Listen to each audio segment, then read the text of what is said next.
Deux chiffres se heurtent brutalement. Une baisse de 25% des villages contrôlés par les insurgés en 2023 et une inflation qui grimpe à 12%, révélant un paradoxe que peu osent nommer.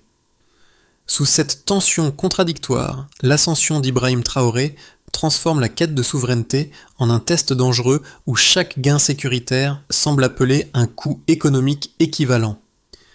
Que signifie vraiment cette victoire partielle pour ceux qui vivent au cœur du Burkina Faso, pris entre protection renforcée et liberté incertaine autour d'Ibrahim Traoré? Une brèche s'ouvre, étroite mais décisive, dans laquelle se joue l'avenir du pays. Sous la surface des chiffres et des tensions visibles, une promesse implicite façonne l'élan qui traverse le Burkina Faso depuis 2022. Le pays cherche un cadre sûr où la souveraineté reste possible, une ambition brève mais décisive qui résume l'espoir de millions de citoyens. Cette quête repose sur une idée simple. Si la sécurité progresse, malgré la pression extérieure, alors un horizon politique plus stable pourrait émerger, même au cœur d'un paysage fragile. Pourtant, derrière cette perspective séduisante, les risques se renforcent. L'isolement économique, les sanctions persistantes et la centralisation du pouvoir créent un terrain où chaque décision pèse plus lourd que la précédente. Les Burkinabés avancent ainsi dans un espace étroit, où une victoire sécuritaire peut dissimuler une vulnérabilité institutionnelle croissante. La question devient urgente, presque pressante. Comment maintenir l'équilibre entre ambition souveraine et réalité quotidienne quand chaque avancée semble coûter une part du souffle national ? Et si cette tension était précisément le point où tout peut basculer vers la consolidation ou vers la rupture ? Un micro-fissure apparaît déjà dans le récit officiel, prêt à s'élargir. La réduction de 25% des villages contrôlés par les insurgés en 2023 contraste violemment avec l'inflation de 12% qui s'abat sur le pays la même année. Ce décalage précis marque le moment où la stratégie d'Ibrahim Traoré cesse d'être seulement sécuritaire pour devenir le cœur d'une redéfinition politique profonde. Dans les rues de Ouagadougou, comme dans les zones rurales, cette transformation apparaît d'abord comme un changement silencieux. Un pays qui tente simultanément de repousser une menace armée et de s'affranchir d'une dépendance internationale jugée étouffante. Les décisions prises après le coup d'État du 30 septembre 2022 dressent une nouvelle architecture du pouvoir dans laquelle la souveraineté devient un principe directeur plutôt qu'un idéal lointain. La rupture avec les partenaires traditionnels, la mise à distance des anciennes alliances et l'émergence de sentinelles invisibles autour du chef de l'État symbolisent un passage vers un modèle où la sécurité n'est plus seulement militaire, mais idéologique. Cette orientation crée une dynamique unique. Chaque succès contre les insurgés renforce l'idée que le Burkina Faso peut se tenir debout seul, alors que chaque revers économique rappelle le prix à payer pour ce choix. La pression internationale se resserre, amplifiée par les sanctions décidées par l'Union européenne et les États-Unis, tandis que les ressources internes doivent absorber des tensions croissantes. Dans ce contexte, Ibrahim Traoré devient une figure pivot du Sahel, non pas par son rang militaire initial, mais par la manière dont il incarne une Afrique cherchant à rompre avec des décennies d'influence extérieure. Les premières réactions de la population oscillent entre adhésion et inquiétude. Une partie voit dans ce tournant une chance d'affirmer la dignité nationale, tandis qu'une autre redoute un glissement vers un système de plus en plus centralisé. Cette coexistence fragile, où l'enthousiasme côtoie la fatigue, constitue le véritable cadre dans lequel se dessine le futur du pays. Ce n'est pas seulement une lutte contre des groupes armés, mais une recomposition du rapport entre liberté, autorité et survie nationale. Dans les premiers mois suivant le basculement politique de 2022, une figure singulière émerge discrètement dans l'ombre du pouvoir, celle des sentinelles, cette garde invisible qui accompagne chaque déplacement d'Ibrahim Traoré sans jamais être officiellement nommée. Leur rôle dépasse largement la protection physique. Elles incarnent une philosophie où la survie de l'État repose sur une vigilance constante, presque anticipatrice. Cette présence diffuse influence directement la manière dont le pouvoir se déploie, car chaque décision semble construite autour d'un principe, neutraliser la menace avant qu'elle ne devienne visible.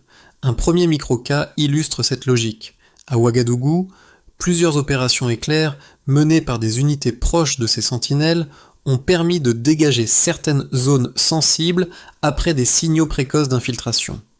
Rien n'a été revendiqué, rien n'a été officiellement commenté, mais l'effet sur le terrain a été immédiat. Une perception accrue de contrôle, même si les habitants ne savent jamais exactement ce qui se joue derrière les murs. Un second microcas apparaît dans les régions rurales.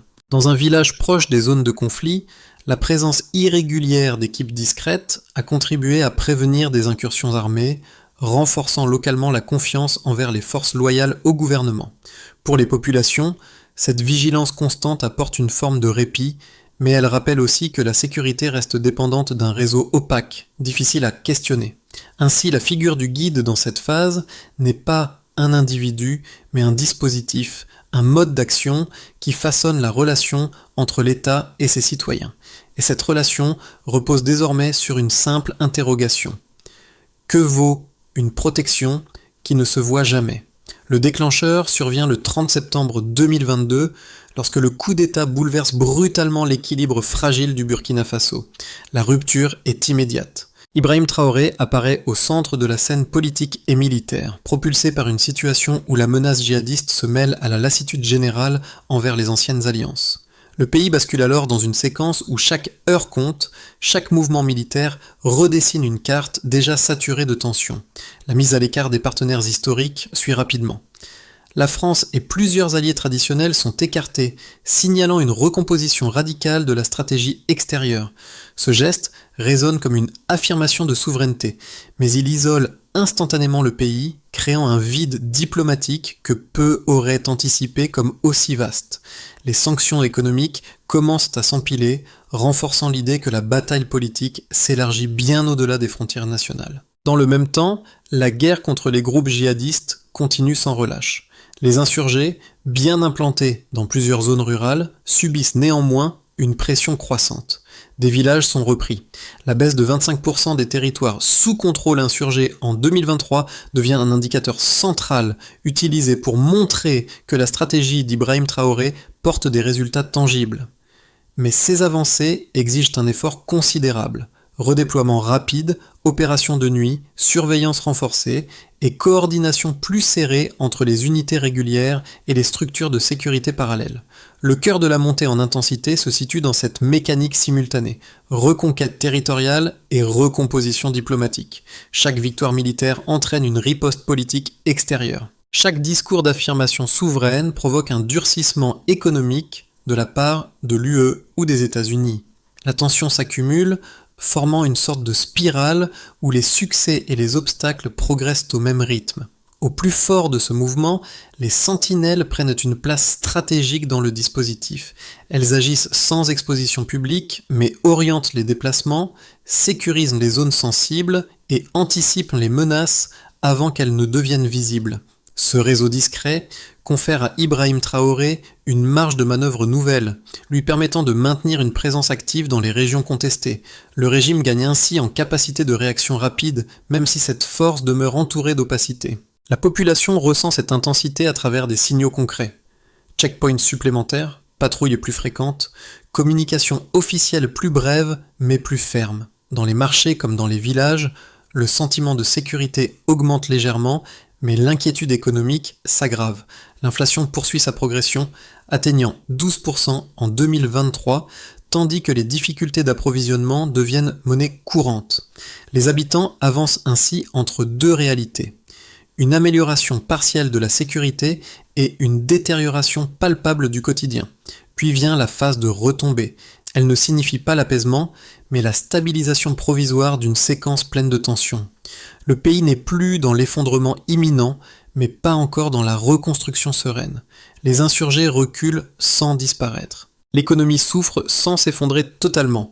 Le pouvoir se consolide sans éliminer les inquiétudes. Cette zone grise devient le terrain où se joue la suite, un espace où le leadership d'Ibrahim Traoré peut soit produire une trajectoire durable, soit glisser vers une dynamique plus rigide encore.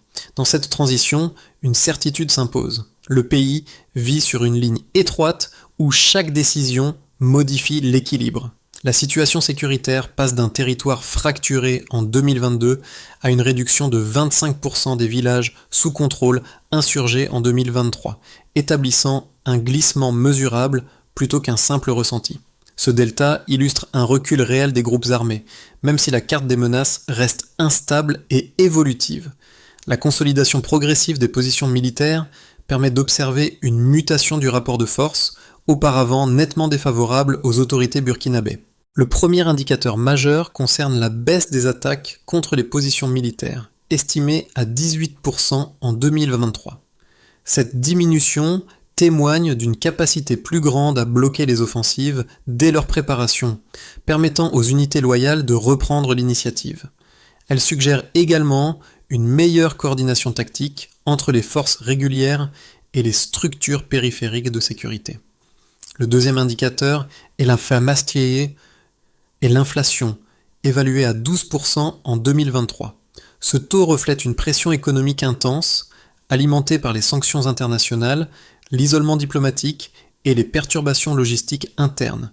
Il signale une vulnérabilité profonde du tissu socio-économique national, accentuée par la dépendance aux importations qui est stratégique.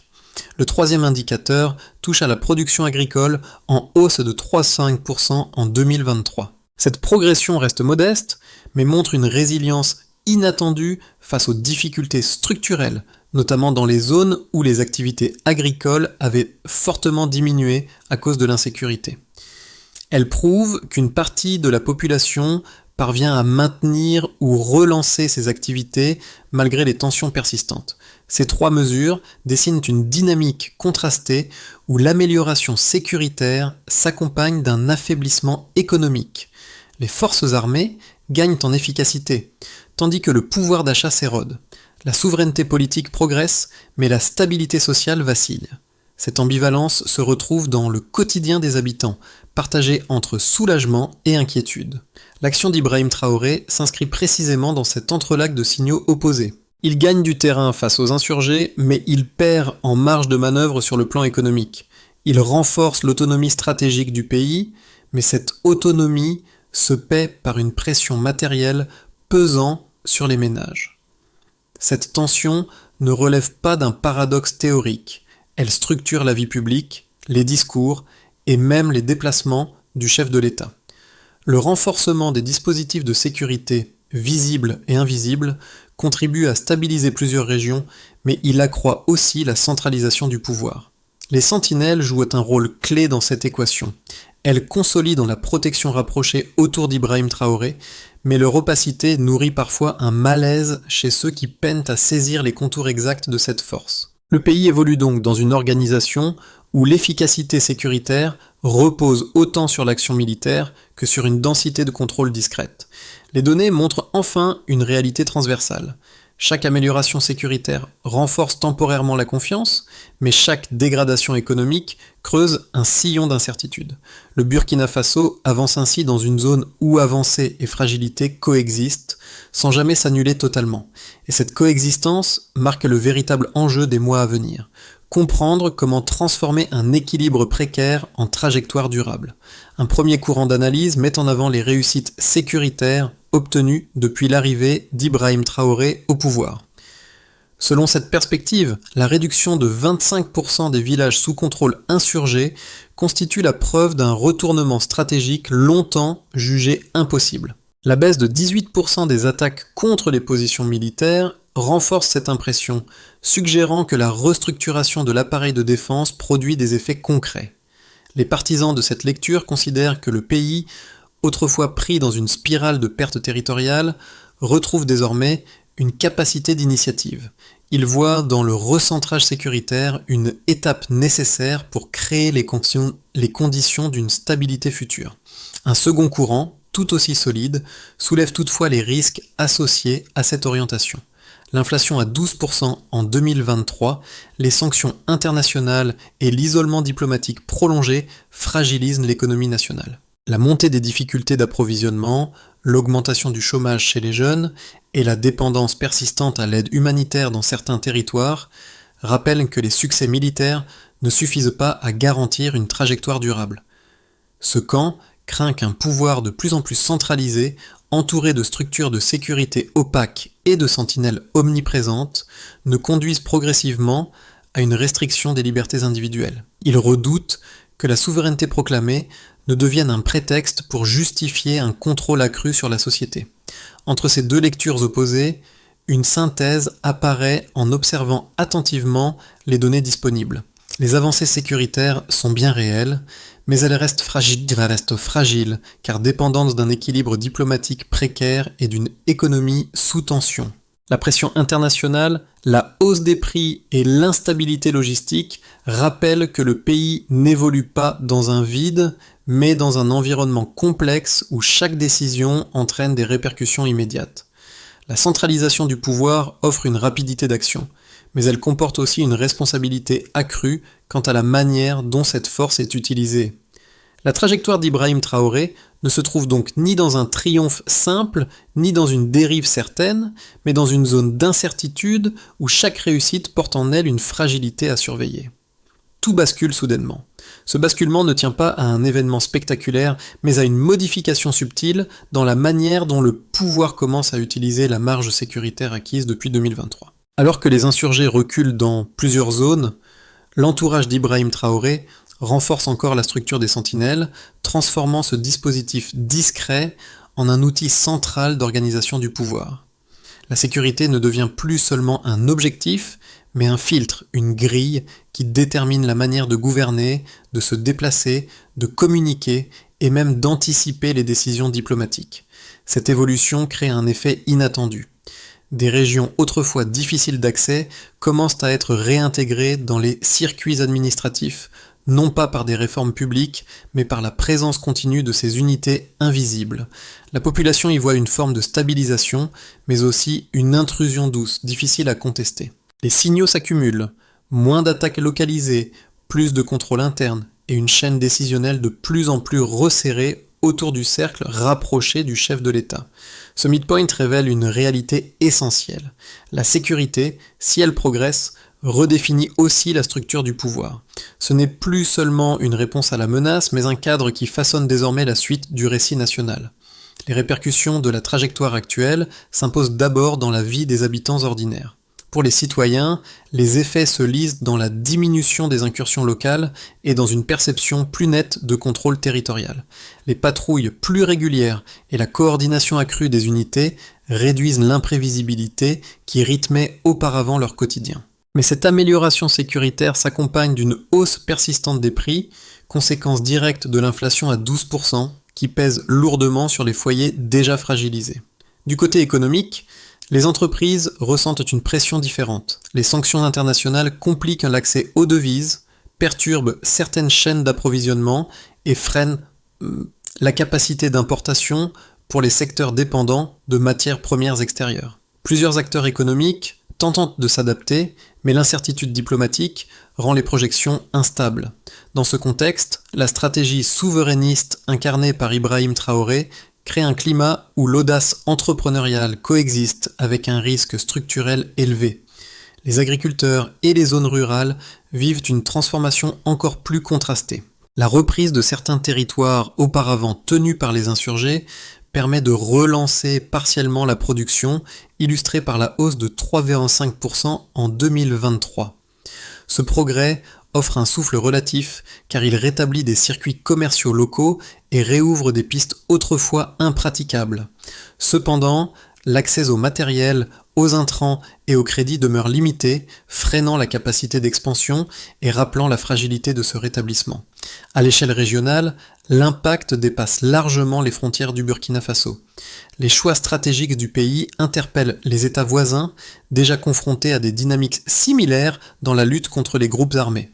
La rupture assumée avec certains partenaires occidentaux et la recherche d'autres alliances redessinent les équilibres diplomatiques au Sahel. Cette posture crée des zones d'opportunité pour une coopération renforcée, mais aussi des frictions autour des orientations idéologiques défendues par le gouvernement. Dans cette configuration, la figure d'Ibrahim Traoré devient un point d'observation incontournable. Son approche axée sur la souveraineté attire l'attention de certains dirigeants régionaux, intrigués par la capacité du pays à conjuguer recul des insurgés et recomposition politique. Mais elle soulève également des interrogations sur la durabilité économique de cette démarche, surtout dans un environnement où les tensions sociales risquent d'augmenter. Ainsi, les retombées de son leadership s'étendent autant sur la scène intérieure que sur le paysage géopolitique environnant. Ces impacts multiples révèlent une réalité commune. Chaque progrès comporte une contrepartie qui façonne la vie des citoyens, des acteurs économiques, des agriculteurs et des pays voisins. Le Burkina Faso avance, mais chaque avancée redistribue les équilibres et impose de nouveaux défis. L'avenir dépendra de la capacité du pays à transformer ses ajustements permanents en stabilité durable. Dans les mois à venir, 3 trajectoires distinctes pourraient se dessiner pour le Burkina Faso, chacune influencée par l'évolution sécuritaire, la pression diplomatique et la capacité interne à absorber les tensions économiques. Ces scénarios ne prédisent pas l'inévitable, mais éclairent les chemins possibles dans un contexte où la stratégie actuelle d'Ibrahim Traoré ouvre autant de portes qu'elle n'enferme. Le scénario Base repose sur une continuité prudente. Le recul des insurgés se poursuit lentement, sans percée spectaculaire, mais avec une stabilisation progressive dans les zones déjà sécurisées.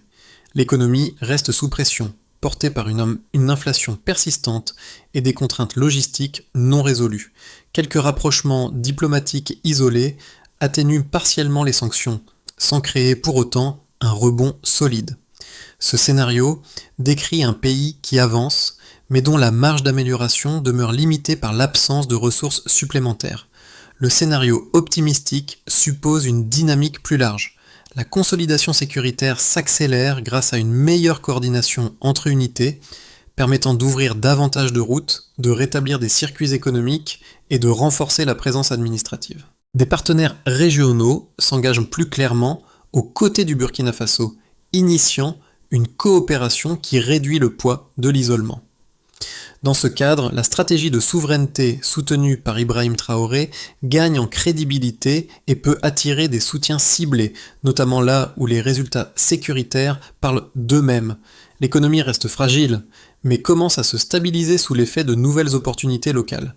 Le scénario worst projette au contraire un durcissement.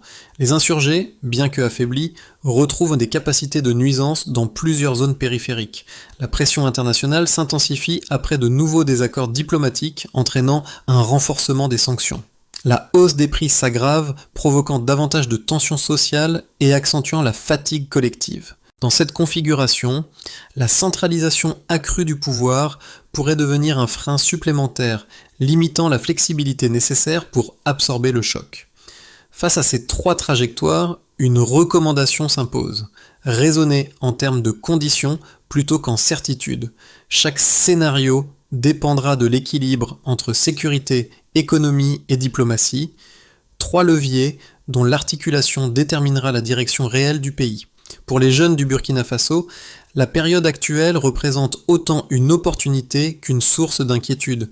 Ils perçoivent une amélioration partielle de la sécurité dans certaines zones, mais se heurtent quotidiennement à la hausse du coût de la vie et à des perspectives économiques réduites. Cette génération, souvent au cœur des mobilisations civiques, oscille entre l'envie de croire au redressement national et la crainte d'un avenir verrouillé par des contraintes qui les dépassent. Leur regard reste donc pragmatique.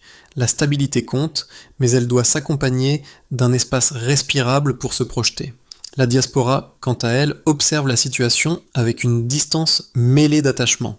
Beaucoup suivent les évolutions sécuritaires avec un sentiment partagé.